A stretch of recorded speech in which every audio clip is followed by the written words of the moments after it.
So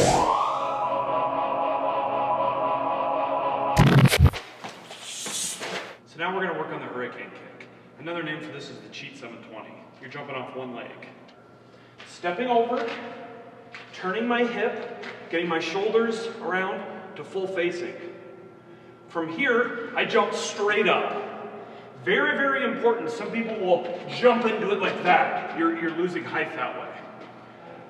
Here, full facing, jumping straight up to here.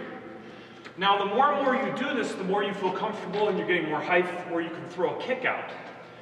But basically, as I step over, turn full facing, jumping straight up, completing the 360, right as I was able to see my target, right over my shoulder, I'm throwing a crescent kick or a hook kick. Stepping over, turning my hips full facing, shoulders around, spotting the target, jumping straight up. That's a huge part of this move, is changing your levels. As I'm here, getting a bend in my knees so I can jump straight up. As I jump straight up, let's just try that turn. And then you're throwing the crescent kick out. One way to really help yourself out with this is to just get the motion of the spin. Not worrying about getting your leg very high. And then the more and more you get comfortable with the move, here, you can start to bring your leg higher and higher and higher until you're getting a good kick out of it.